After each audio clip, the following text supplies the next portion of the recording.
Hey everyone, my name is Ashraf Ram, and I am joined by Abdullah Koker, and we are the co-hosts of the podcast The Second Curve.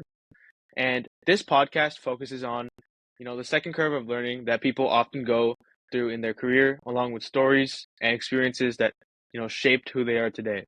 Our goal is to take these stories and share them, along with uncovering what the next big thing will be in their specific industry. Right, yeah. So today we have Jonathan Hughes here with us. Long time in consulting, global leadership. How you doing, Jonathan? I'm doing well. Happy to be here. Thanks, guys. So, just for the viewers, if you could tell us a bit about yourself, about your background, who you are, what you do, just so we can get like that kind of baseline established. Sure. Absolutely. So, a few quick things in terms of background. In college, I majored in philosophy, which I mentioned partly as it relates to my career because my parents were fairly convinced when I chose philosophy and stuck with it that I would never find gainful employment. So, much to their surprise and delight, I did.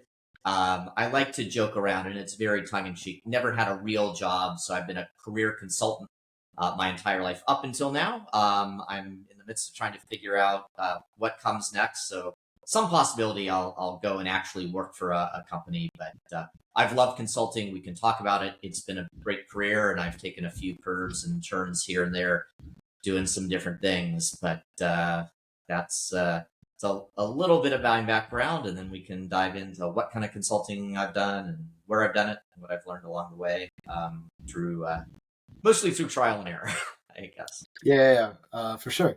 And even just on the philosophy, Yeah. I'm just curious, why philosophy out of everything? It's a great question, and like a lot of questions, I mean, it doesn't have an obvious, simple, like straightforward answer.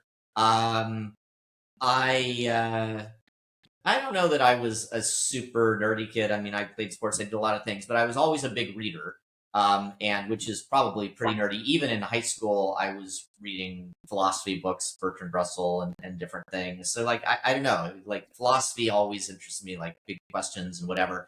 And then when I got to college, I originally planned to maybe be an architect and in some other parallel universe alternative life, like hopefully I am, because I think architecture is really cool. But I ended up my freshman year taking a philosophy course on epistemology, which is the study of like how we know things or think we know things, kind of the nature of knowledge. And I just it like I caught the bug. I mean, it was really interesting. There's a saying about philosophy, which is that it's a disease for which philosophy itself is the only cure. So it's like this itch, and like anyone who studies philosophy, it's true for me. Like you go through periods where you're like, what am I doing? This makes no sense. Like it's pointless. And then like you just, it gets it hooks in you and you go back to it. And, where I went to school, I mean, we had one of the greatest faculty, like philosophy faculties, like at least in the Western world literally in the last 2000 years. So John Rawls, Theory of Justice, Robert Nozick, Anarchy, State, and Utopia, Stanley Cavell, whose thinking had a huge impact on me, a bunch of other people. And there was which is kind of funny, again, not the most practical major, but they taught a fun course while I was in college called Thinking About Thinking. And I do think that, I did like, a lot of knowledge gets outdated in different things, but some of the style of thinking that you learn in philosophy, different kinds of framing problems and thinking about problems, I think for me, it served me well in my career. Again, I don't, necessarily recommend it to everyone, but if you like it, I would recommend it. I certainly, I have no regrets. Yeah. Um, it's like it's crazy to think about how, like I know like a lot of people don't like, talk about like philosophy and stuff like that on a daily basis, but you like, having that interest in high school and then just continuing that on in college, it's very cool. But I just wanted to ask, like, what made you change straight from psychology just to consulting and now doing that for, 25 plus years? Yeah. So again, one of the liabilities or limitations of philosophy as a major is it doesn't doesn't necessarily equip you or train you for any particular job. So, if you study medicine, you go to medical school or law school, or you study business or engineering, or a whole bunch of other things. I mean, there are definitely jobs, computer science, right? There are jobs. But especially when I went into consulting, so this was when I graduated, early 90s, long time ago. Hard to believe, but a lot of consulting firms didn't care so much what you studied. They wanted people with good communication skills and kind of a combination of quantitative, qualitative problem solving skills, analytical, but also good, verbal communication skills. And I managed to convince the one firm that I interviewed with, it was Putnam Hayes and Bartlett, which back in the day was one of the major economic consulting firms.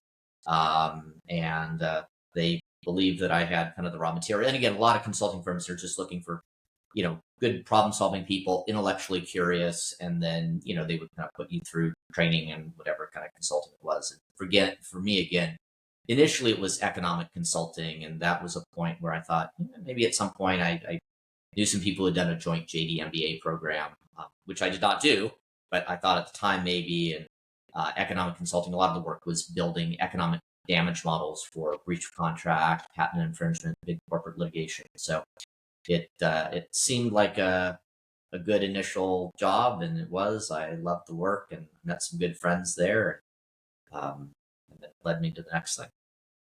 Yeah. So be honest. When you're going in for your philosophy degree, Depends did on you the see? question, but I had to Wait, try wait, to. wait. Yeah. No. But did you imagine yourself being at, doing the consulting you did, or even being at the position you are today? And I just want to know, like, what if yes, then that's crazy. But if no, where did you, if you even did, think ahead, where was there any like trajectory, maybe other than your alternate universe architect, that Yeah. you were like considering, or maybe envisioned yourself doing? Yeah, I'm trying to remember that it's a long time ago, but so generally and candidly, I did not think very far ahead. I think the first time I really started to think about, all right, what am I going to do when I graduate, was probably my senior year.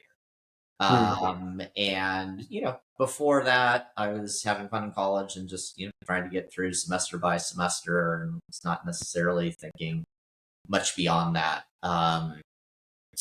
And then I think once I started in senior year, I was like, okay, well, I decided at that point that I did not think I was cut out for academia, which is probably the one thing a philosophy major, like, you can actually do with a degree, is like keep going and do more school and eventually teach it. And I didn't want to be in academia. Although now at this point, I'm like, I don't know, academia seems like kind of interesting. But at the time, and again, without really any kind of specific training, I was like, consulting. And I went to the career office and I read stuff about different careers. I will say, I thought about advertising. This is before Mad Men came out, but it was past that era of like ad agencies, but it was still before DDM, data driven marketing, a lot of other stuff. So it was still very creative, I would say, right? There's a lot of like sitting around, and probably even in the 90s, like a couple martinis over lunch and just like brainstorming creative concepts for campaigns. I've got a little bit of a creative side, so like, I don't know, that seemed kind of interesting. And even after I got into management and like strategy, business consulting, I thought about, what it would be like to go work for an ad agency and lean a little bit more into that kind of creative thing. I write a lot. Mostly throughout my consulting career, I've written, a bunch of different articles on topics, negotiation, strategy, change management, like a whole bunch of topics. And that's like, I guess I've thought for a while, since early in my career, once I'm really done working, I do want to write a book at some point. That's great. Good, but it seems like I've got a little bit of the writing itch. But yeah, again, kind of looping back to the original question, I did not. My career has been one of not at all the result of like forward long term planning. It just kind of happened. Yeah. I think, like when you start out, it's like, much harder to plan long term because you don't know, like there could be so many changes, what you like, and stuff like that. But what are some skills you think that helped you or that were the same in philosophy and when you went to consulting? Like what skills did you carry from philosophy to consulting?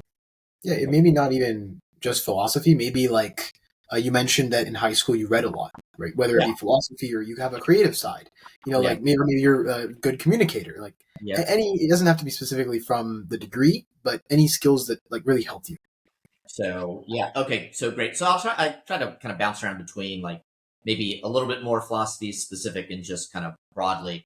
I mean, I do think for me, and this I think is generally kind of broadly applicable.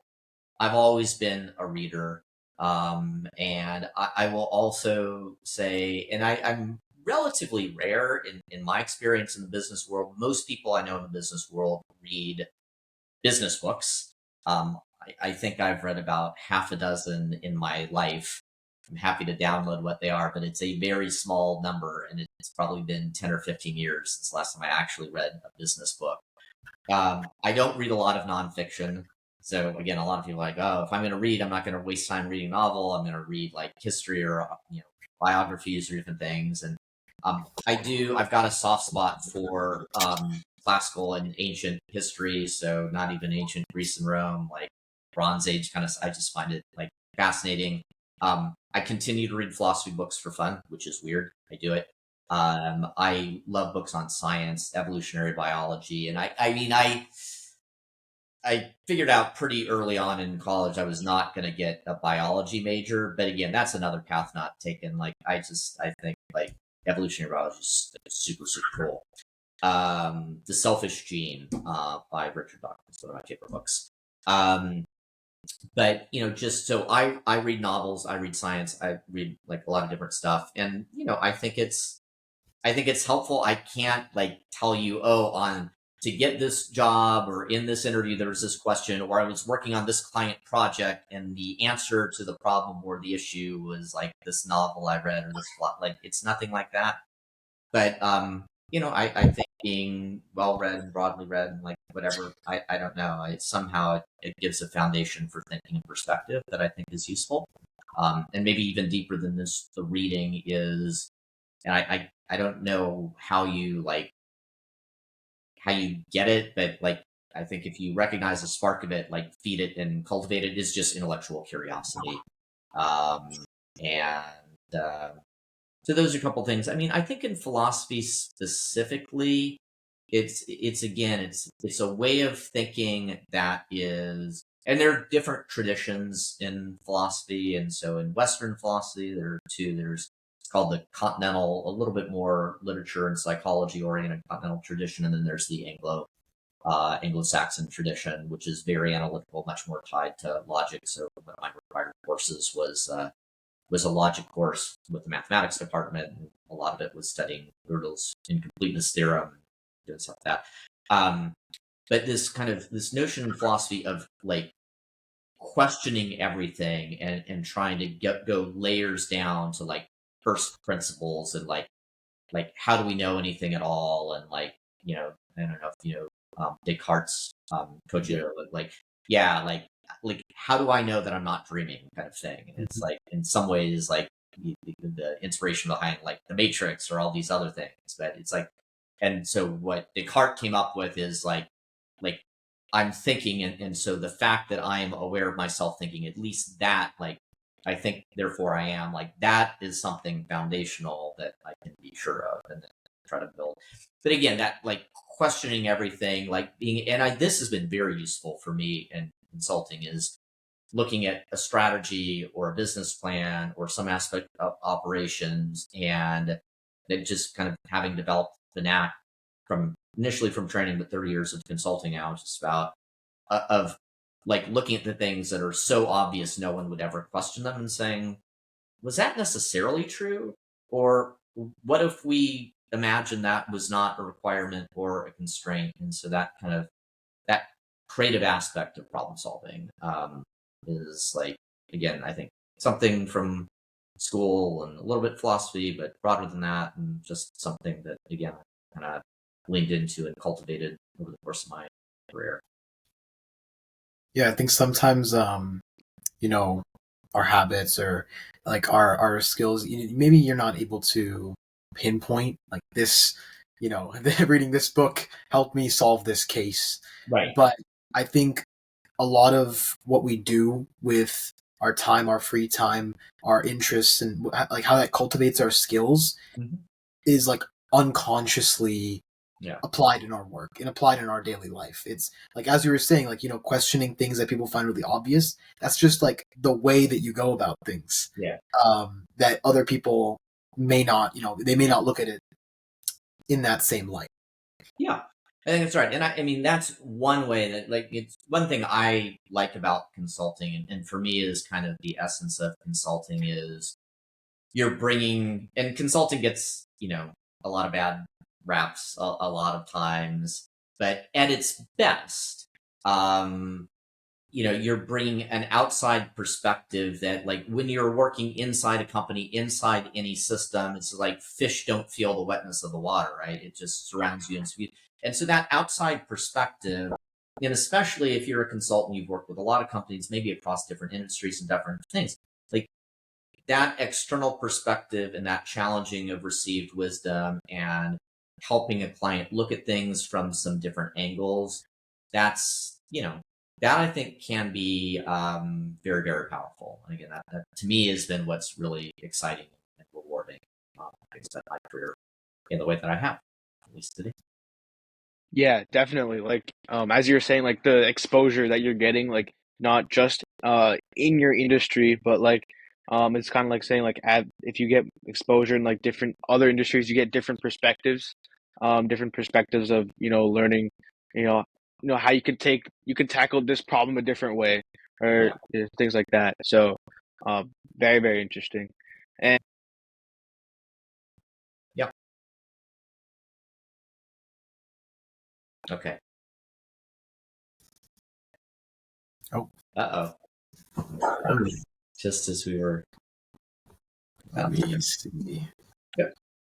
You're back. Okay. sorry, my recording stopped for some reason. So, yeah. So, I just wanted to go into the next part, and talking about your first curve. You worked at Vantage Partners, as you said, for a good amount of time, over 2 decades. So, what did your first curve look like, and how did you identify it? Like, what happened? Just go through that with us. Yeah. So I would say probably the first curve was going from Putnam Hayes and Bartlett, that economic consulting firm where I worked for a couple of years, um, to Vantage Partners. Although there was a little bit of a half step in between, but at Putnam Hayes and Bartlett, it was pretty clear after a couple of years there wasn't really a career path or progression unless you went back to business school or grad school or something. And after a few years, I didn't feel like going back to school yet. So I wanted to continue working for a while. And so I reached out to a firm. Actually, it broke apart. One of the pieces became Vantage Partners, but there's a firm called CMI, and I knew about them from school. And they did work in the realm of negotiation, and some on like complex partnerships, alliances, joint ventures, things like that. And the reason I reached out to them and was interested is I had taken a few different courses on decision analysis and game theory and negotiation, international diplomacy, kind of that cluster of things. So I was interested in negotiations and partnerships between organizations and things. And again, I was still thinking joint JD MBA thing. So when I decided I didn't want to go back to school, I was going to leave Putnam Hayes and Bartlett, I reached out to CMI, and my timing was good. And I actually, I like researched the firm a little bit, I found a partner who did work that I thought sounded particularly interesting, and I just sent a letter and a resume, and I said, I'm interested in what you do. Here's why I think you might be interested in my background and what I could do for you. And I was fortunate that he's the kind of guy who just like, if he got a letter, he would respond to it. And I ended up going and working there for about a year and a half before that firm CMI split apart. And five of the partners there, a couple other people, including me, went off and started Vantage Partners. So I was not, I was, a founding something, part of the founding team of Vantage, but not a founding partner. I became a partner a couple of years in. But that was that first transition. And why, part of the reason was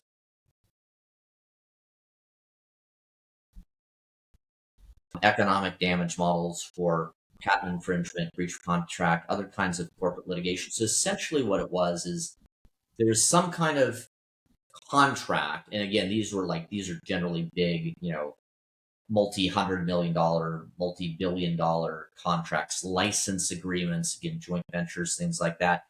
So someone has negotiated that deal between companies.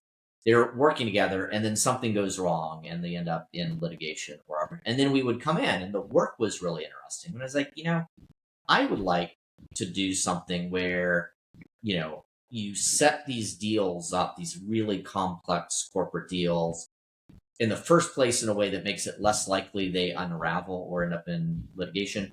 And maybe also continue to work with the companies in some kind of joint venture, alliance, partnership in a way that, like, if something unexpected happens or they have a problem, they can navigate it through together and then actually, create more value instead of all the destruction that happens when a partnership like that unravels. And that was a lot of the work at CMI and the initial work and continued work at Vantage. I mean, I took it in different directions as different people came in. We expanded and evolved that work in a bunch of different ways. But that was the first term. That's really interesting, especially with being one of the partners to found Vantage. Were there any like unique problems or difficulties that arose with that maybe you hadn't dealt with before? If you could tell us about one or two.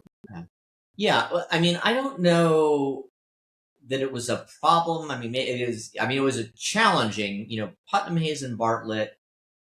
I don't know at the time when I was working for them. I mean, they had several offices. I don't know how much in revenue, but probably like 1,000 people or so. I mean, it was it wasn't a huge firm, right? It wasn't Accenture. It was a very well regarded firm, well established, everything else.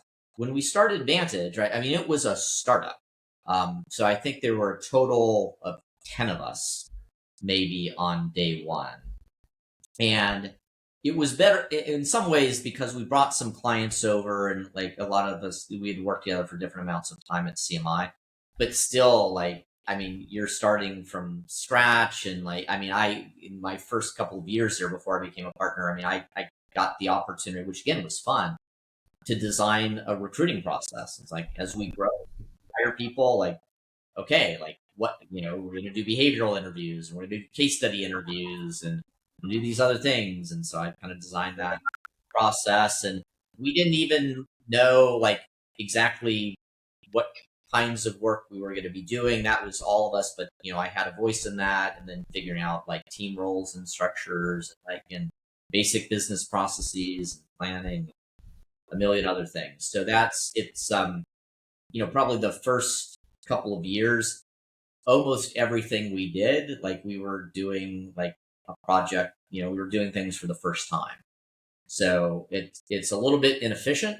There's some, and for the first several years, it's a joke in consulting, just because, you do a project and then it ends, and you got to get another project. So you always feel like, you're 6 months from going out of business, and hopefully you don't, because work keeps coming and you build relationships with clients and they keep coming back to you. But there's a level of stress and pressure at any small consulting firm, and especially in the early years, and it's a little bit chaotic. And there were a lot of nights of sleeping very little. So those were the challenges and some of the problems. The upside was tons of opportunity to be creative, to create new stuff, to have a lot of responsibility, and so again, I wouldn't trade it. Yep. And you talked about like your startup like the first day there was like around I think you said 10 people in the company. How did that feel like? You just like if you remember like how did you feel like that day when you guys like founded that company? Like just want to walk through that. I mean, mostly excited, a little bit nervous, and I think starting in whatever firm, like helping to start a firm or being part of a startup, is probably a little bit like skiing or more extreme sports that have a little bit of danger. Like when you're young, you don't think about stuff as much. So like I wasn't really thinking, oh gosh, like we could be out of business in 6 months or a year, and I won't have a job. And I mean, so it was mostly excitement. Like now, as I think about what I'm going to do next and starting a company and everything else, I'm much more aware of um, the risks and the amount of work involved and everything else. But it's kind of the one of the nice things about being young. Like you don't always know enough to be afraid or scared. So it's just it was all exciting. That's mostly. I mean, I still remember going into the office like the very first day and all of us sitting around. And, all right, let's get to it. Let's start building something. Yeah, and so spent a while there with Vantage, and if you could just kind of I guess just paint a picture of like how it was. It's a lot to condense. Yeah. You could go like maybe chunk by chunk, or if there was like significant stages, or we can attack it that way. Yeah. But just kind of like a lay of the land of like how that entire experience was over all the years, and maybe any significant moments Sure. from Yeah. Yeah, I mean, one of the so like different moments, maybe somewhat in chronological order. Um, we actually did this as a little bit of a digression, but it's kind of interesting. Again, like curves and twists and turns. It wasn't. It was fairly early in the life of Vantage Partners, the whole the .com years, and that started kind of right before I became a partner, and then I became a partner after a couple of years. But the founding partners were kind of looking around. It's like this internet thing and like the whole .com thing. Like everyone's doing. I mean, it's like AI now, right? I mean, like their businesses probably up all over the place. There's money sloshing around. There's all this energy and excitement, and so we decided that we were going to create, which we did. We started up kind of a subsidiary of Vantage Partners, a consulting firm called Vantage Technologies. This is also, I will say, and I think maybe less so now than 10 or 20 years ago, but when you're a consultant in consulting firms, essentially the business model is you make money by selling your time, right? Um, and so generally the lifelong dream of a lot of consultants and a lot of big firms have done it as well. Like A.T. Kearney, now Kearney started to abbreviate back around that time. But everyone's like, okay, we're going to bottle up like all this smart stuff in our heads that we do as a service, selling our time. And we're going to make some kind of like technology software product out of it. And then we're going to make money in our sleep, which sounds amazing. And it turns out to be really, really, really hard to do. And building a software company is like just everything about it is different than a professional services firm and consulting company. But those differences get underestimated. And consultants, as a general rule, do not lack for self confidence. So, like, off we embarked on Vantage Technologies, and I worked with one of the partners there very closely doing that. And we could have done worse. I mean, we created some software and we went through a few different versions, which is also true of pretty much any startup, and especially like software startup. I mean, you have some concept, and if you actually survive and make any money, it almost always turns into something fairly different and often completely different. When you start with something, you go out, the market educates you, and you're like, they're like, yeah, not that, but like maybe this or something else, and hopefully you respond to market signals, and if you don't, you go out of business, and if you do, you end up somewhere fairly different than where you started off, which happened to us. We kept that going for a long time.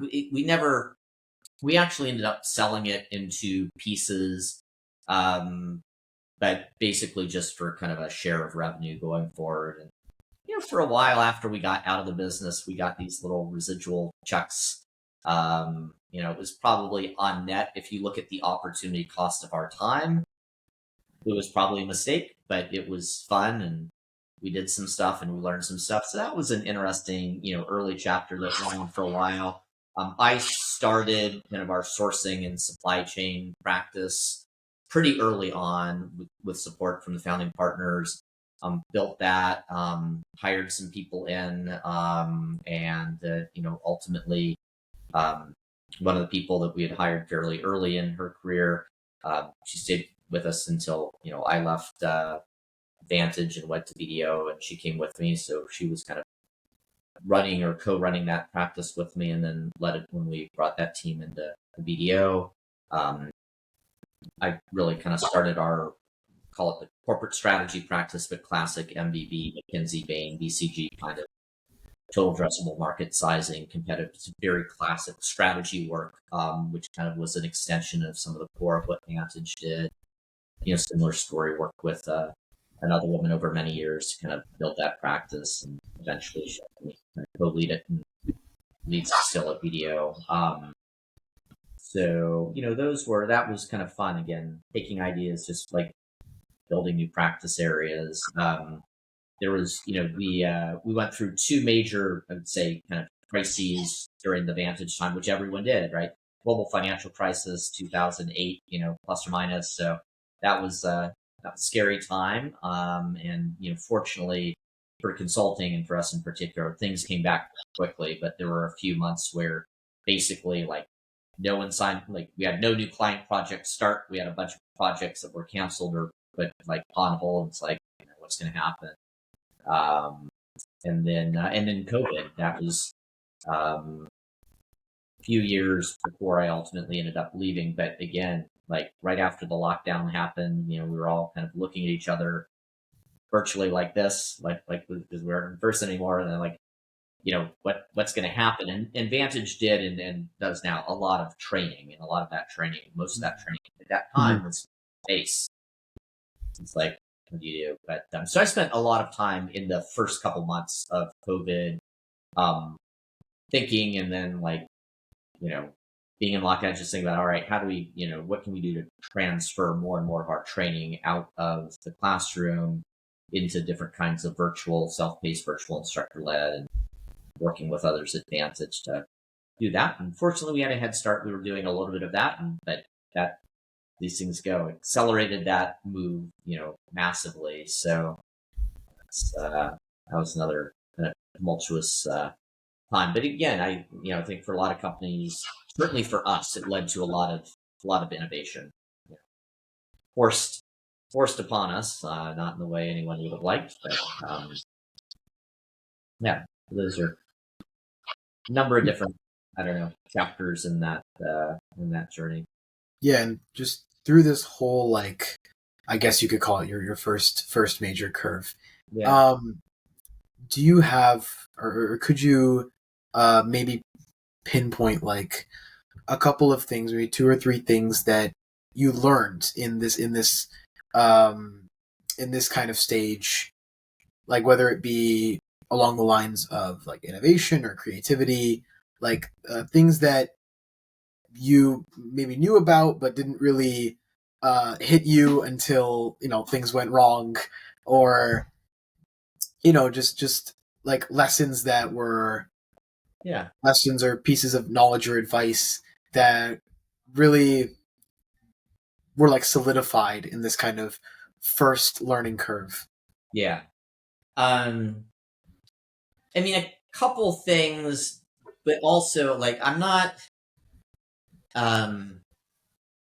I think a couple of these kind of lessons that I've learned, I'm not sure that like they bracket cleanly into like that chapter versus like my time at BDO. I mean, a lot of these things, and maybe like in some ways I'm a slow learner. It just takes a while of like being exposed, like different things before the lesson crystallizes. 'Cause I just feel like for a lot of things, it's been a like growth over a long period of time of certain things, like just becoming more and more aware of something that, you know, I obviously, you know, I had a leadership role at Vantage and then at BDO. And I mean, I think, you know, with every year of that, I've become more and more aware of, um, how different people are, and so, you know, as a leader, just how important it is to, you know, as best you can try to adjust and adapt your style to different people around you.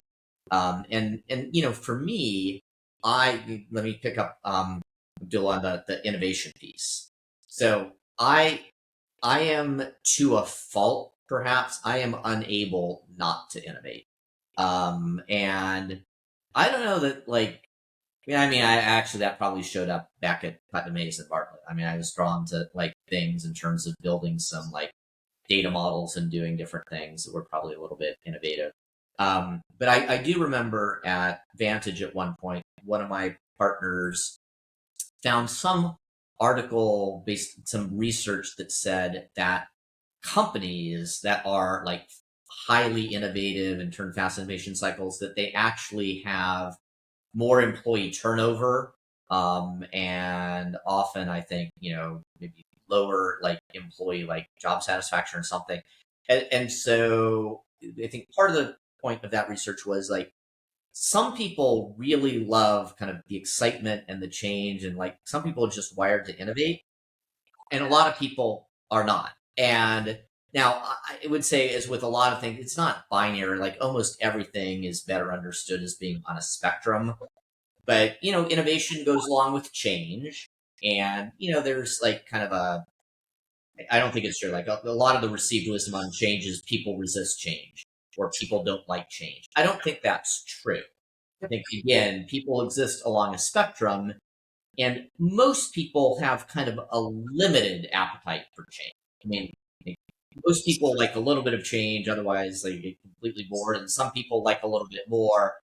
But you know, it's a small population that really loves to live with a lot of change. Again, if you've got a high innovation like culture, company environment, it usually brings a lot of change. And you know, I have learned that not everyone's like me, and like some people want a higher dose of stability with just a little bit of seasoning of change and innovation. And then like some people want more, and then there are a few of us who like love lots of that. And that's great. You know, similarly, I love work. I've always loved work. It's, you know, there's the saying that if you love what you do, I mean, you'll never work a day in your life, and that is how I've always felt. And again, some people are like that, and there are a lot of people who are like, you know what, I've got a family, or whether I have a family or not, like, you know, I work in order to pay my bills and like be able to support myself, but actually I get my charge not out of work, it's out of like my volunteer work or my hobbies or like whatever stuff. And that's awesome. And I, you know, hopefully I'll continue to get better at it, but I've learned that I tried to get better at working with teams and other leaders who are, you know, they're they're not like me, and they're not necessarily like each other. And there's advantages to having, as I think about what I'm going to do next. You know, big firm, smaller firm, more startup, more established. Of, you know, just the pros and cons of having a leadership team that maybe is more similar, and maybe united in a like, let's go crazy and be like 110% in like all the time and build something amazing. And that's one kind of team to work with. And another kind of team is like, yeah, we're all pretty different, and some of us are more intense and less intense and care more and whatever else. But, you know, we got a lot of talents and capabilities, and we're good together. And, you know, both kinds of teams can work very well. You just got to know like what kind of team you're leading, and, you know, manage your own expectations and adjust your style accordingly to hopefully bring out the best of that collective team. Yeah, definitely. Some very good insights on your, your first career arc, how, you had to adapt a lot, and how, innovation shaped you is not for everyone, definitely. And very plays a huge role in consulting. I think people overlook it, innovation, especially when you're, starting a company and working there for a pretty long time. Yeah. But I want to shift to now your second curve. So Yeah. um, the viewers don't know you. I think you might have said this, but you worked at BDO after you worked at Vantage Partners. And what was that shift? And the second curve, sometimes you learn new things, sometimes you even have to, unlearn things from your previous job, right? So would you first, tell us a bit about, BDO, how it's, maybe different or similar from Vantage Partners, and then, how your second curve shift, has changed your mindset and, Yeah. things you have to unlearn and learn. Yeah, I'll say. So I'm no longer with BDO, so I'm now in my third curve. But I was there for a little bit less than 2.5 years, probably. And so having been at Vantage for a very long time, and then at BDO for much short, now I've sort of done both. I've done a more typical. I mean, a lot of people stay at jobs for a couple few years. There are very few of us who have been like anywhere at any job for 20 years or more. Um, you know, Vantage was and they're still out there, doing their thing because I brought a team into BDO when I went over, and their Vantage remained as its own firm and continues today. But obviously the scale was very different, and that's why I went to BDO. Was to I was interested in just working at a larger scale, than a small boutique firm, and both are great. And again, that's kind of a question of what I'm going to do next. Work at a another big firm, or an even bigger firm, or a medium sized firm, or another small firm. I don't know, because they all have their different benefits and things that are kind of cool. Um, I I did like working at kind of a larger scale. So that I wasn't sure how I'd feel about that. The other thing is, BDO is it's a kind of a multi business line professional services firm, just like a big four, Deloitte or something else. It's an accounting firm that does tax and audit work and also has consulting and other advisory services.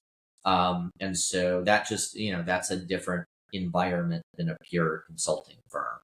And for any, I mean, if you look at any accounting firm that does consulting advisory as well, there are a lot of, to use the overused word, but there are a lot of synergies. I mean, there are ways in which you can bring those different services together and provide more complete solutions to clients, which is very powerful. And there's the PCAOB, and there are regulatory and independence issues and all these other things that get a little bit more complicated, if you're doing consulting inside an accounting firm versus a pure play consulting firm. That was a big question in my mind. Like how I felt. Like, I did not like. I was actually surprised. I didn't feel much of a challenge.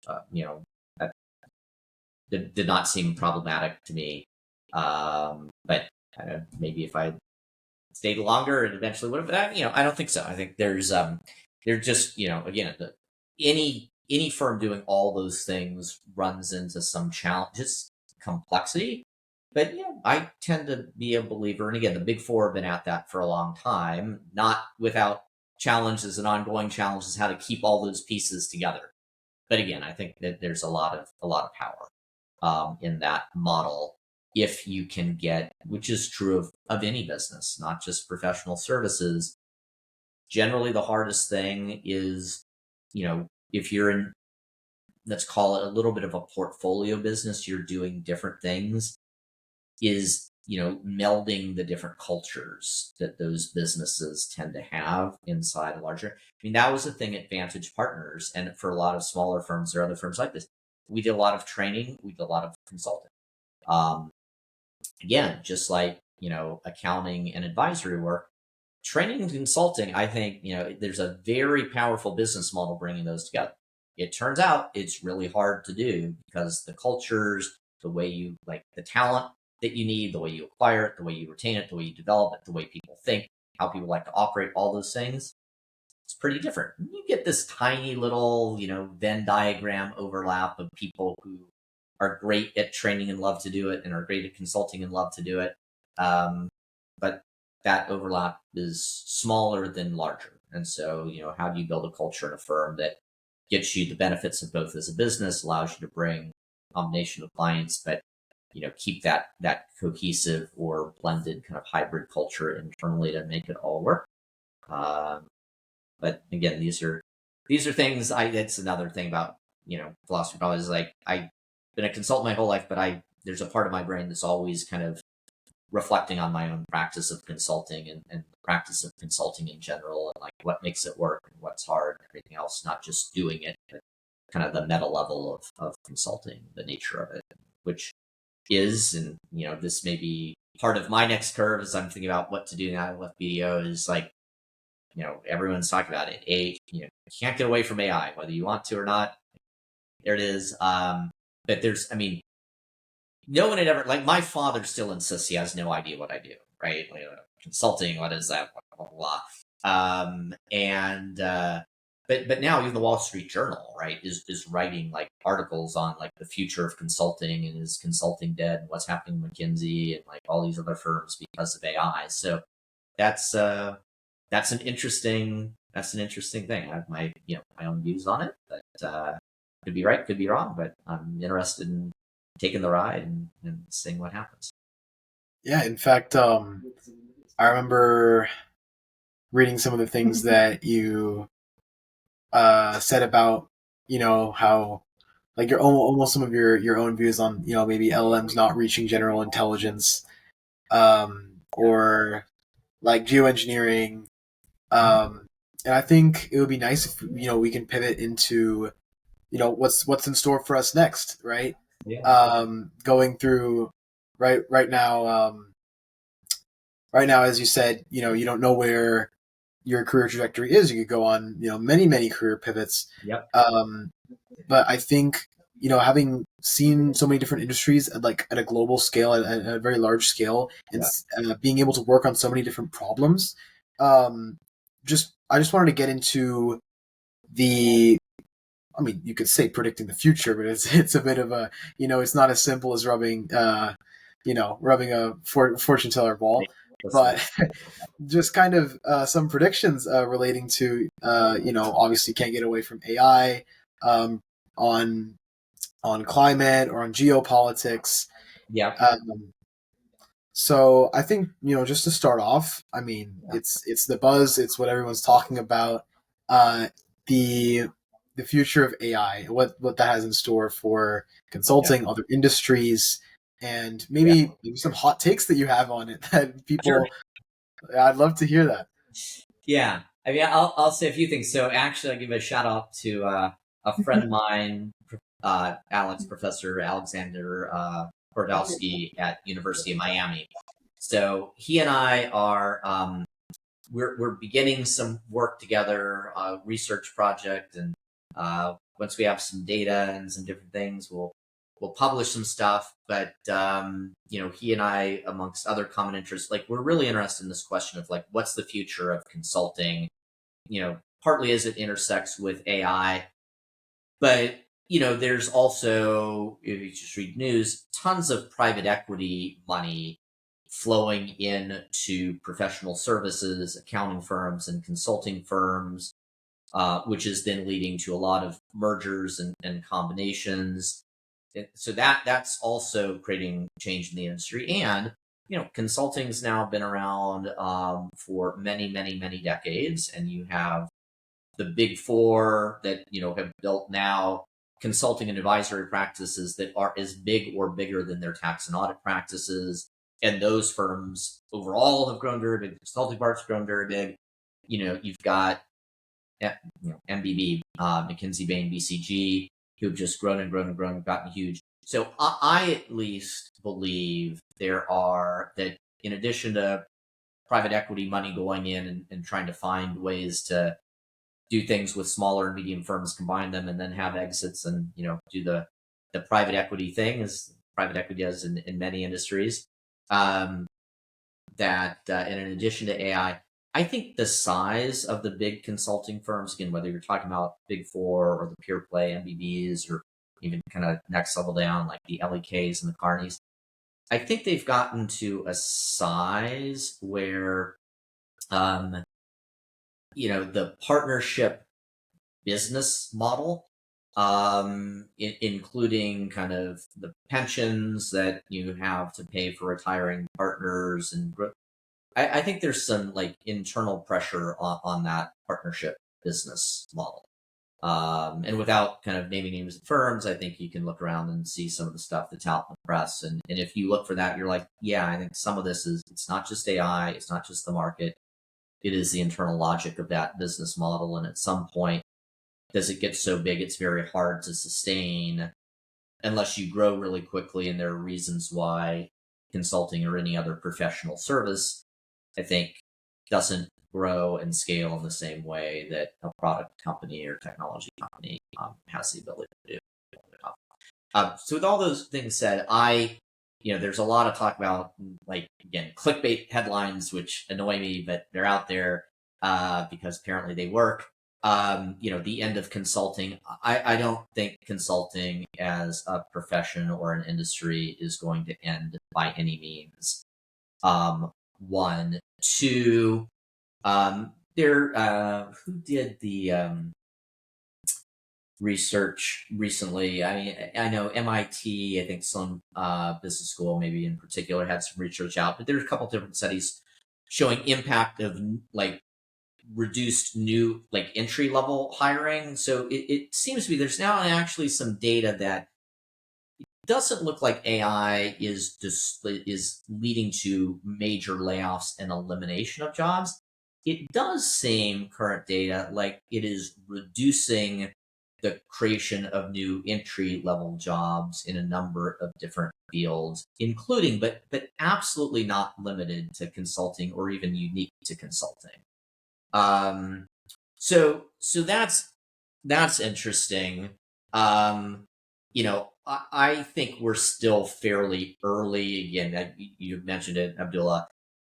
This could be a whole other podcast. This is a whole different thing. Why I am skeptical that large language models and then transformer architecture and some of those things, I do not see that kind of basic architecture leading to general artificial intelligence for a whole bunch of reasons, and I have some of my own ideas about what different paths might be to that.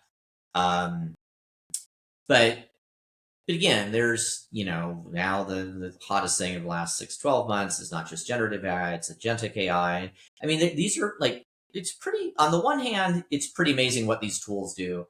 I continue to like use them and play around with them, and it's a weird thing for me. I think simultaneously they're amazing and powerful, and then from another perspective, I'm like, they're actually not at all impressive. And like, I would take a smart person like just graduating from college and like I'd like do stuff with them that like no AI tool at all could come anywhere close to. But like, it's a combination, right?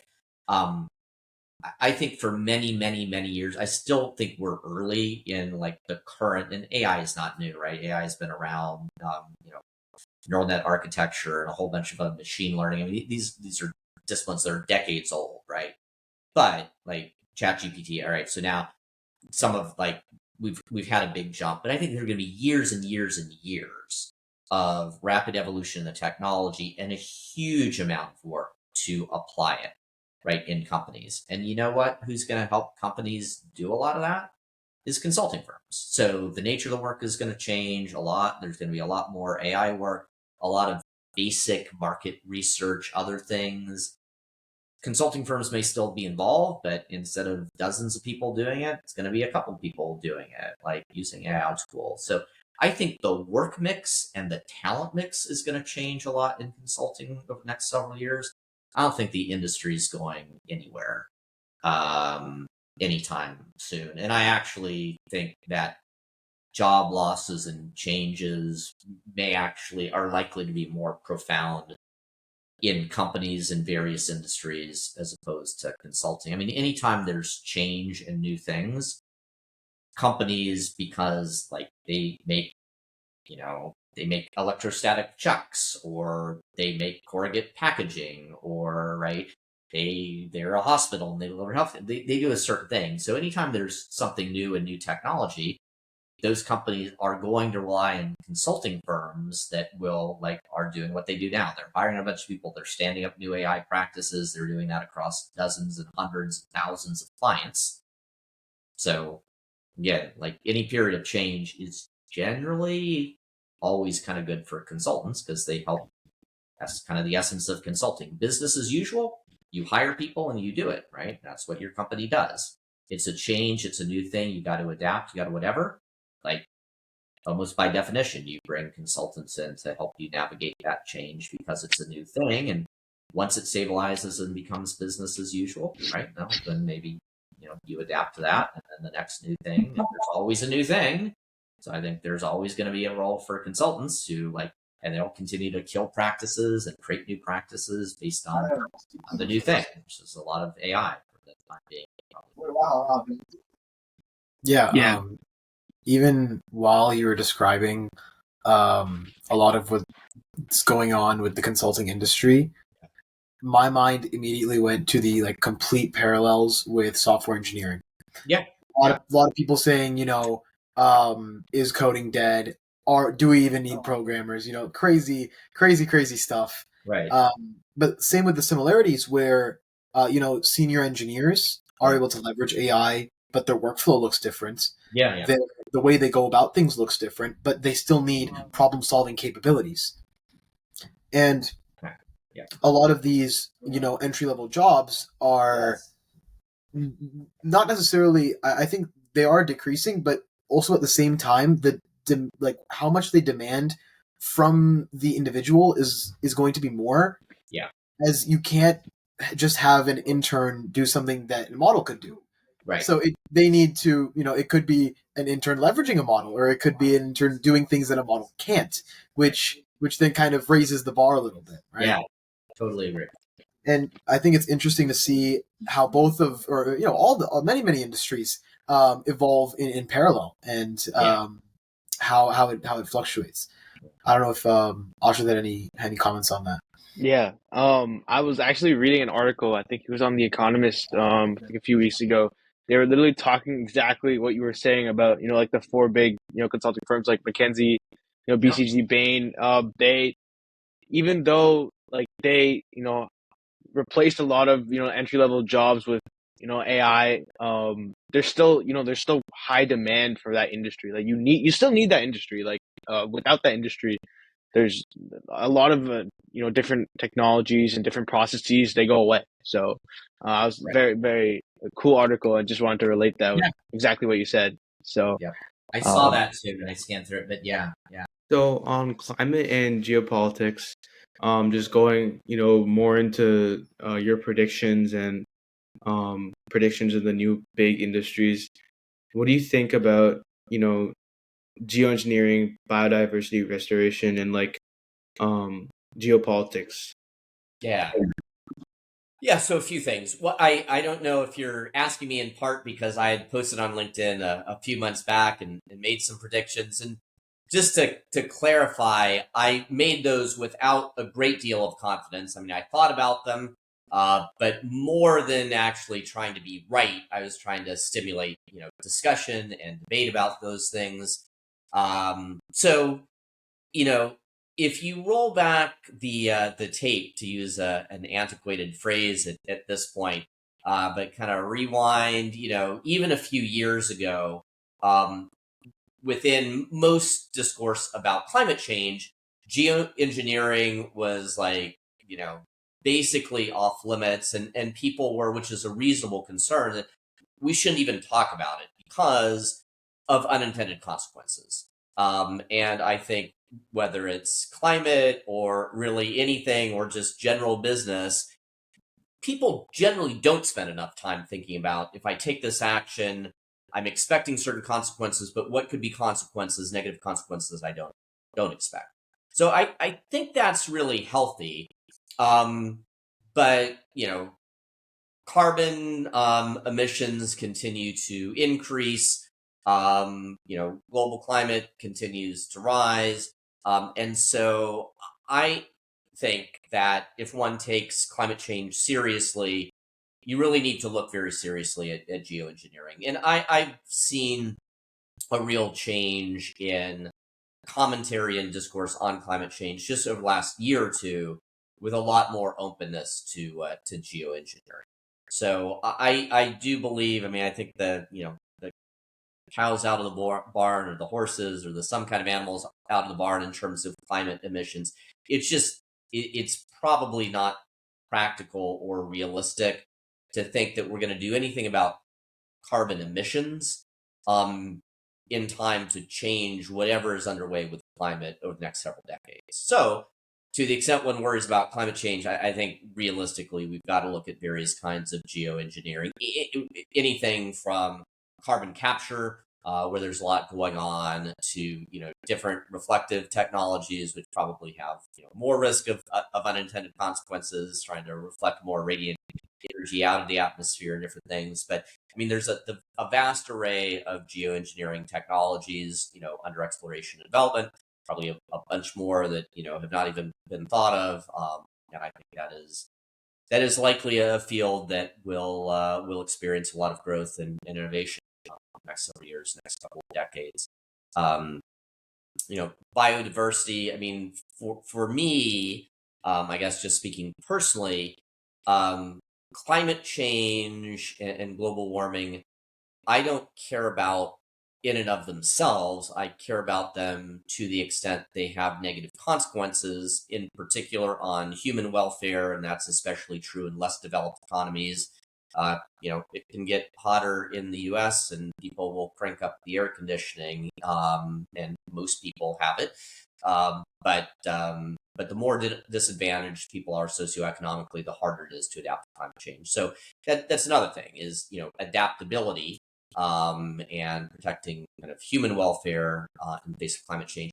But more broadly, I care a lot about biodiversity. Evolution is an incredible mechanism through which life adapts, but it takes time. And trends in climate change are acting much faster than evolution. And so, to me, aside from human impact, the big negative consequence of climate change is loss of biodiversity. And so I think, and I'm kind of optimistic that by reframing some of the focus and energy in the debate about how much is the climate changing and how much of it is natural processes versus human, I'm not sure why that really matters, but it matters to a lot of people, the cause. To me, what matters is what are the consequences, and what do we do about the consequences? And if there are, and I know a lot of people will vehemently disagree with me and perhaps become very angry, I get a lot less concerned about climate change to the extent we can mitigate impact and find ways to, avoid damage to human welfare, but also to biodiversity in general. So again, there are a lot of things that have been happening over a long period of time to try to protect biodiversity, and I hope more and more energy goes there. Maybe that becomes more productive than the back and forth arguments without getting to solutions about what exactly is possible. And then on geopolitics, I expect, I don't think this is, a very controversial, prediction, that the next couple of decades will probably be very unsettled. And, I grew up quite a while ago, but, kind of almost at the heart of maybe the latter part, but, the heart of the Cold War. And so I remember, drills every week in elementary school of, some people went under their desks. We had a kind of a half-buried library in our school, which was on a hill, and we would go down once a week to go into the library as a nuclear exchange, kind of fire drill. So I remember that very vividly, and the Cold War ended quite abruptly, and people didn't really see that coming. So I'm hopeful, although I don't expect it, that the current sorry, the one other thing I was going to say about the Cold War is it was a very scary thing to live thinking that nuclear holocaust might be coming the next morning or whatever. But it did create a lot of geopolitical stability. And so that's been, one of the perhaps unexpected and negative consequences of a good thing, the end of the Cold War, is just a lot more regional conflict, a lot more regional geopolitical rivalry. And for a lot of reasons, I think obviously the current administration has done a lot to kind of recast the role of the U.S. in the world, but there's been debate and I think growing discontent, both on the right and the left, right, in the U.S. probably for decades about the costs and consequences of the U.S. Expending a lot of blood and capital to kind of manage a global political and economic order. So, kind of like the Pax Romana, I mean, the U.S. presided over a period of stability over several decades. And again, the current administration is taking a very, very different approach. And we'll see where that leads with the rise of China and everything else. So I think it will just be very, very turbulent, very uncertain, and then we'll see what comes out the other side. 10 years, 20 years from now, whether there is some kind of more multipolar world with a more defined Chinese sphere of influence with a retrenched U.S. projection of power, or to what extent the U.S. continues to project global power in the way that it has for many decades. My prediction is I do not foresee the rise of a global superpower to displace the U.S. For a variety of reasons. I don't see China doing that. I'm not sure China really wants to do that. China would like the U.S. completely out of what it considers its backyard. But I think there are a lot of forces in the world that, as much as they don't like the way the U.S. has presided over a global order, would probably rather have that than the alternative. That is also ultimately up to the United States and hopefully our surviving electoral system to elect leaders who will reflect the will of people, and see how all that shakes out. Yeah, I think you mentioned as well, like sometimes with the posting made on LinkedIn, like it's not like of course you thought about a lot of these predictions, but it's also to foster discussion and to hear what other people have to say. And honestly, I think it's really important to um, foster discussion around these types of topics, looking ahead, hearing what others have to say as well. Even more than whether the predictions are correct or not, it's like when you get a perspective and kind of a scope of what people from different areas and different fields, what they have to say about specific things, it can give better insights into what you can do now, right? I think that's exactly right. Yeah, I also think that, and I was very happy. I mean, I got, I think, a couple hundred comments or something. So, and I'm not super, super active on LinkedIn. So for me, that was a lot. And I thought the comments were great. And there were comments in response to the comments. And I think exactly what you said. I mean, I think it's thinking of some of these things, what could happen, make some predictions. Would that be good or bad? If that happened, what would be the response and consequences? Is a good conversation. And part of looking a little bit further out, I think, helps maybe get out of some of the real partisan political kind of argument of today, just kind of opens up a little bit more room for imagining and consideration that is more exploratory rather than argumentative, which Right. is Yep. probably a good thing right now. Yeah, definitely. And I agree with both of you. I mean, it's just like fostering that discussion, opening up to like, many different people. It helps a lot. It makes you think differently. You learn different things. So I think That's very helpful. Very good takes on AI, geopolitics, biodiversity, all of that. Very interesting. Very interesting.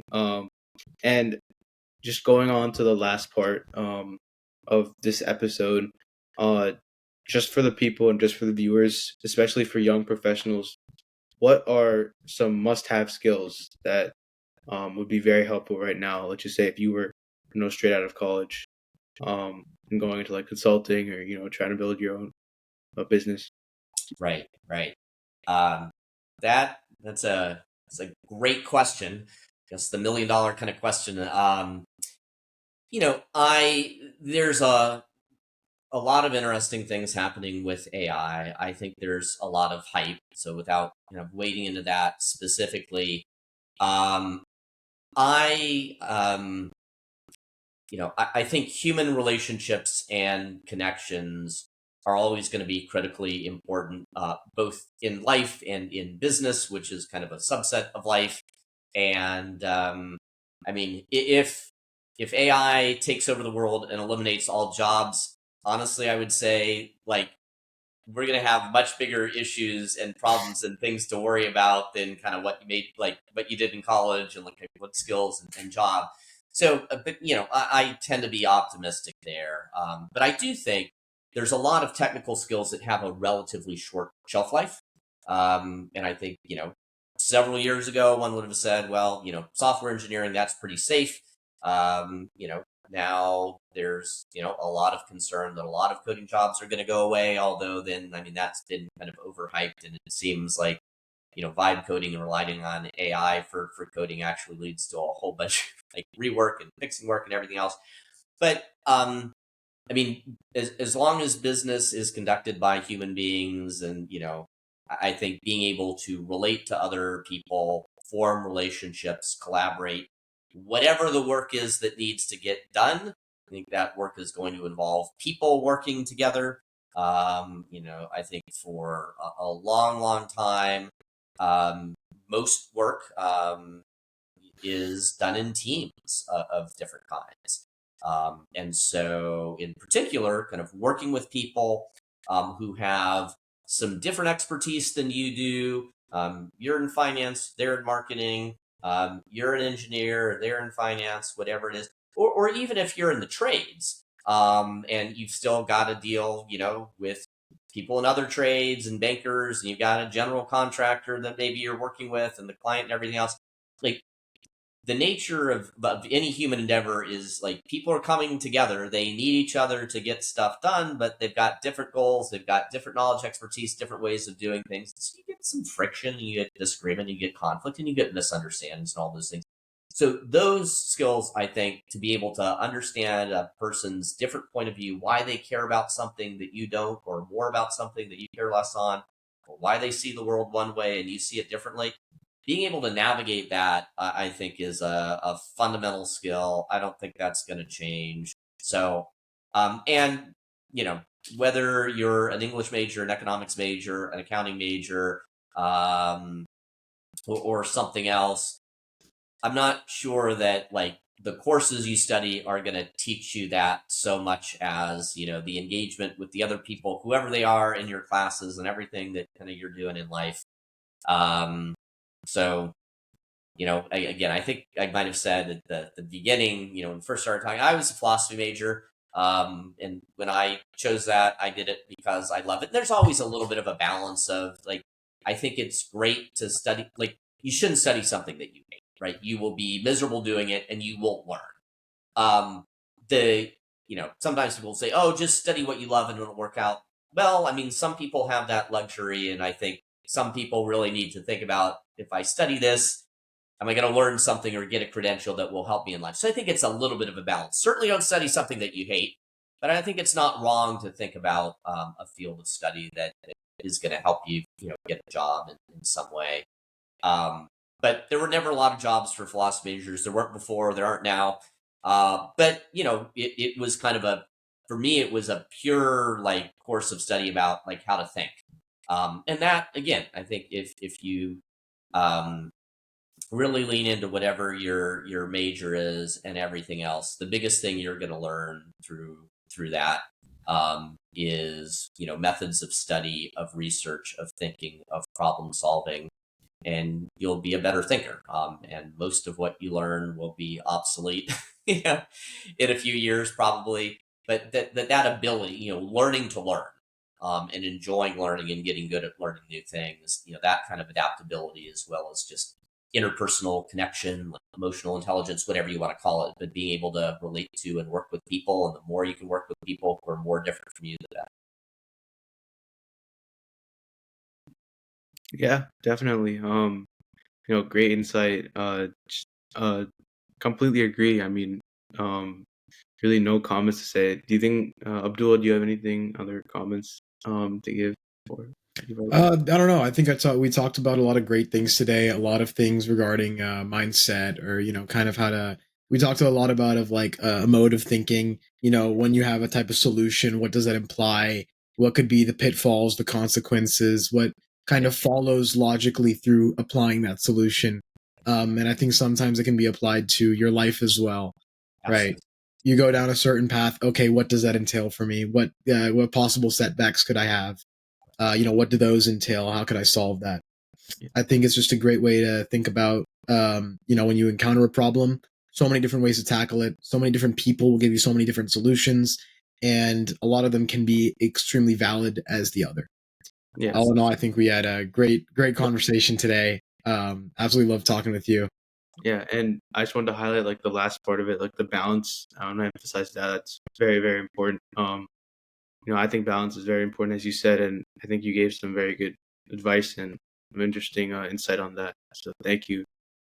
Thank you for the conversation.